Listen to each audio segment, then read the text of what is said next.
tahun 2025 menjadi saksi bagaimana Israel menggali kuburnya sendiri. Dalam sebuah tindakan yang sangat sulit dijelaskan dengan logika, Israel memutuskan untuk melakukan serangan langsung ke Iran, menyerang fasilitas yang disebut-sebut sebagai lokasi pengayaan uranium. Tapi bukan hanya tindakan ini yang menjadi sorotan. Yang jauh lebih menggemparkan adalah Israel benar-benar melakukannya tanpa berpikir dua kali soal konsekuensi.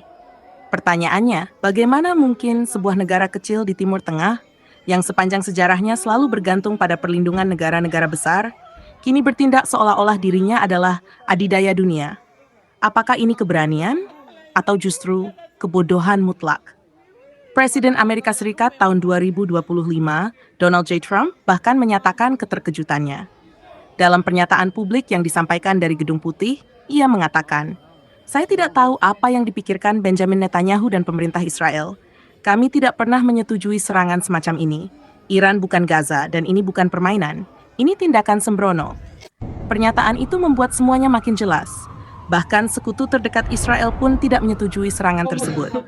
Amerika Serikat tidak memberikan lampu hijau. Inggris hanya diam.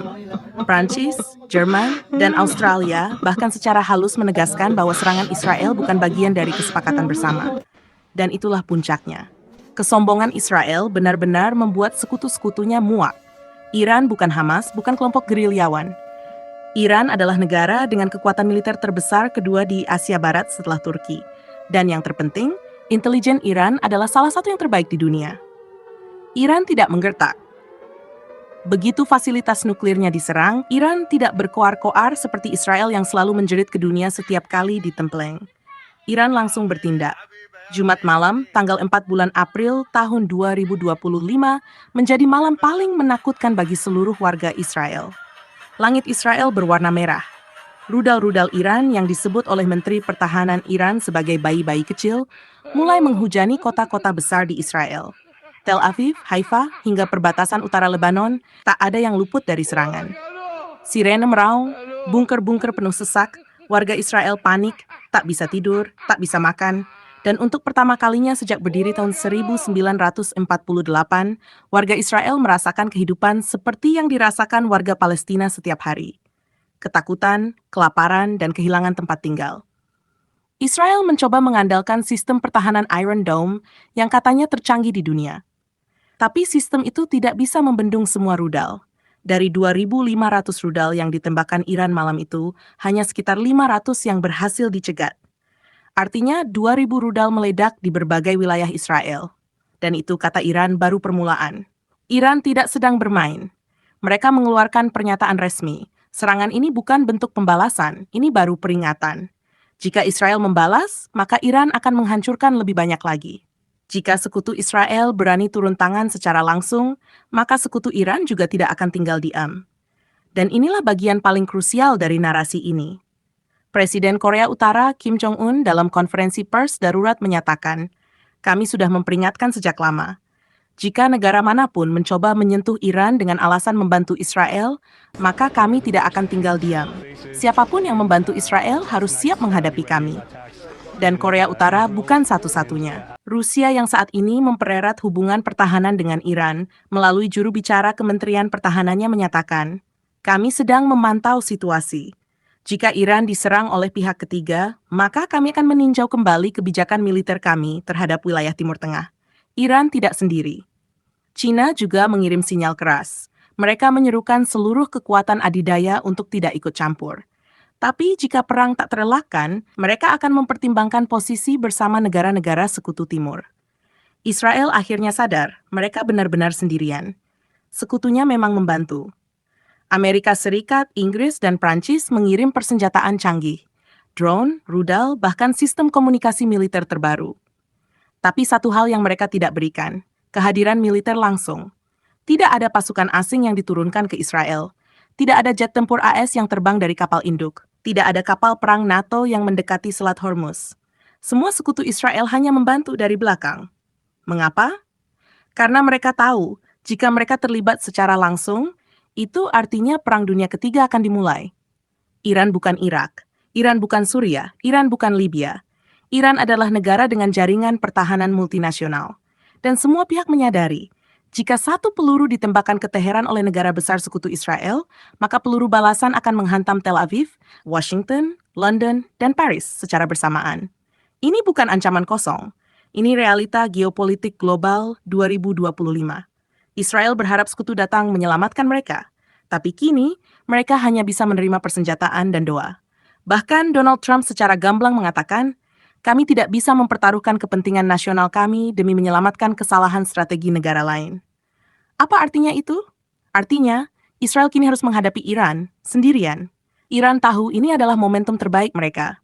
Israel sedang sendirian, sedang panik, sedang kehilangan kepercayaan diri, sedang dilanda konflik internal, dan sedang dihantam ribuan rudal. Iran tidak akan berhenti. Mereka sudah mulai menargetkan pusat-pusat energi Israel.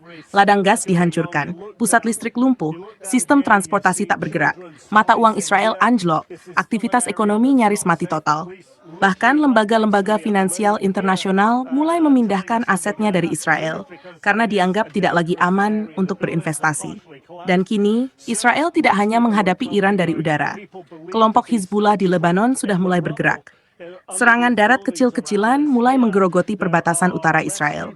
Kelompok milisi Syiah di Irak dan Suriah juga menyatakan siap bergabung. Bahkan Houthi di Yaman menyebut akan menargetkan kapal-kapal dagang Israel di Laut Merah. Israel kini dikepung dari segala arah. Netanyahu, yang awalnya percaya diri, kini mulai kehilangan kendali. Pemerintahannya mendapat tekanan dari dalam. Demonstrasi pecah di Yerusalem dan Tel Aviv. Rakyat menuntut perdamaian. Tapi Iran berkata perdamaian sudah terlambat. Iran hanya akan berhenti jika Israel benar-benar lumpuh. Dan jika Israel berani membalas satu rudal, Iran akan melipat gandakan serangan. Jika Israel menembak 2, Iran akan membalas 20.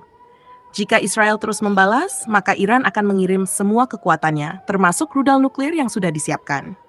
Otoritas Energi Atom Iran mengumumkan situs produksi nuklir ketiga telah diaktifkan dan berada sangat dalam di bawah tanah.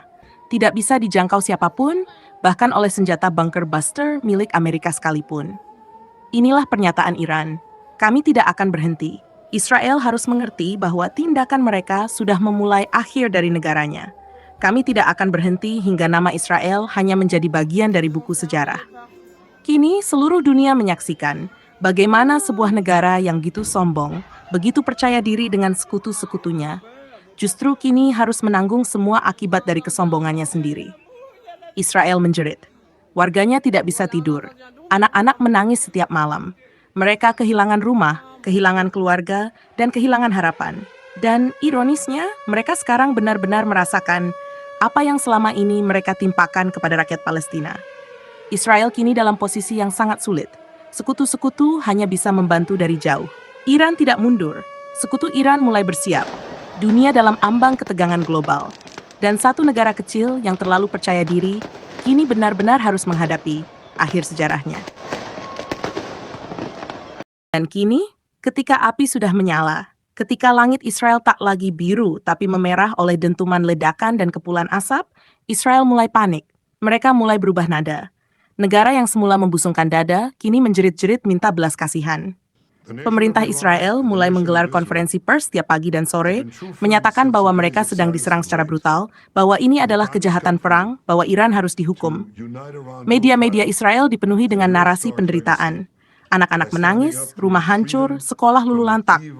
Mereka ingin dunia mendengarkan. Mereka ingin dunia melihat. Tapi dunia diam. Mengapa dunia diam?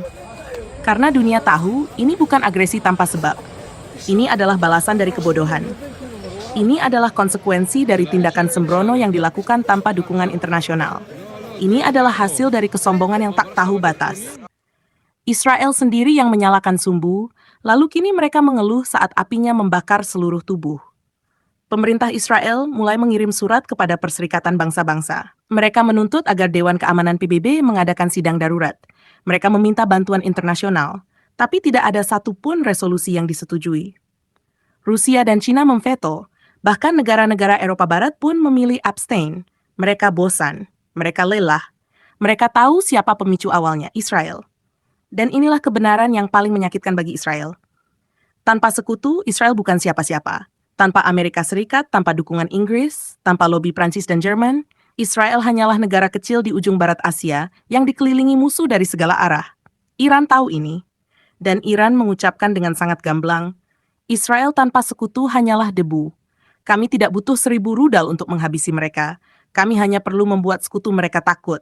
Dan sekarang lihatlah, siapa yang berani turun tangan? Tak ada, tak satu pun. Kini warga Israel pun mulai kehilangan kepercayaan.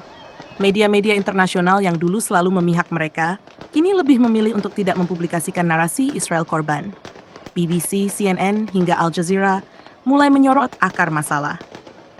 Bahkan The Guardian merilis tajuk utama, From Arrogance to Isolation, How Netanyahu Brought Israel to the Edge of Ruin. Di dalam negeri, rakyat mulai menyalahkan satu nama, Benjamin Netanyahu. Dialah orang yang memerintahkan serangan ke Iran. Dialah orang yang percaya bahwa Israel bisa menang perang sendirian. Dialah yang menolak semua saran diplomasi. Dialah yang menutup telinga saat para jenderal memintanya berpikir ulang. Dan kini, dialah yang harus menanggung amarah rakyatnya. Demonstrasi makin meluas. Warga turun ke jalan dengan spanduk bertuliskan, "Kami tak mau mati demi ego Netanyahu." Di Tel Aviv terjadi pemogokan massal. Di Yerusalem, sinagog-sinagog tutup. Bahkan sebagian tentara cadangan menolak untuk ikut bertempur. Frustrasi telah merasuki seluruh sendi kehidupan Israel. Iran, di sisi lain, semakin tenang dan sistematis. Mereka bukan seperti Israel yang suka berkoar di media. Mereka tidak mencari simpati dunia. Mereka hanya menjalankan rencana. Dan rencana itu hanya satu, membuat Israel. Rudal-rudal presisi mulai menghancurkan pusat-pusat komunikasi Israel. Satelit-satelit pengintai dilumpuhkan oleh serangan siber. Sistem keuangan Israel kacau, bursa saham Tel Aviv kolaps, listrik padam di berbagai distrik, pabrik amunisi tak bisa beroperasi. Dan kini, Israel tidak hanya lumpuh dari luar, tapi juga dari dalam. Satu persatu negara mulai menarik duta besarnya dari Tel Aviv. Bahkan negara-negara yang selama ini netral, seperti India, Brasil, dan Kanada, menyatakan bahwa mereka tidak bisa mendukung langkah Israel. Israel sepenuhnya dalam isolasi global. Para analis dunia menyebut ini sebagai momen paling menentukan dalam sejarah Israel. Seorang profesor dari Harvard menyebut, ini adalah titik balik. Untuk pertama kalinya sejak berdiri, Israel tidak hanya berperang melawan negara musuh, tapi melawan realitas sejarah yang selama ini mereka tolak, bahwa kekuasaan tidak bisa dipertahankan hanya dengan senjata, tapi juga dengan akal sehat dan kerendahan hati. Israel tidak punya keduanya. Mereka membanggakan Iron Dome. Tapi Iran punya ribuan rudal pintar. Mereka mengandalkan sekutu, tapi sekutunya tak sudi datang. Mereka menjerit ke dunia, tapi dunia sudah lelah mendengar. Kini seluruh rakyat Israel hidup dalam ketakutan. Anak-anak dibaringkan di lantai rumah, tanpa listrik, tanpa air, tanpa rasa aman. Orang-orang tua berdesakan di tempat penampungan yang tak layak. Rumah sakit penuh, apotek kehabisan stok, bank tutup, jalan-jalan sunyi. Dan seluruh Israel membisu dalam keputusasaan. Dan inilah kalimat penutup dari Iran yang disiarkan di seluruh kanal resmi pemerintah dalam pidato pemimpinnya. Kami tidak membenci rakyat Israel, tapi kami ingin mereka tahu apa rasanya hidup tanpa rumah, apa rasanya hidup di bawah serangan, apa rasanya dikhianati oleh pemimpin yang tak tahu arah, dan kami akan pastikan Israel tidak akan pernah lagi berani menyentuh kedaulatan negara lain. Israel kini tinggal menunggu waktu. Sebuah negara kecil yang dahulu sombong dengan kekuatan militer dan aliansi global, kini tinggal puing yang hancur oleh ego dan kesalahan strategi. Sekutu meninggalkan mereka. Dunia membisu, Iran tidak berhenti, dan Netanyahu menciptakan bencana terbesarnya sendiri. Inilah babak baru sejarah Timur Tengah. Dan seperti yang sering dikatakan orang bijak, kesombongan adalah awal dari kehancuran, dan kehancuran Israel kini tinggal menunggu jamnya.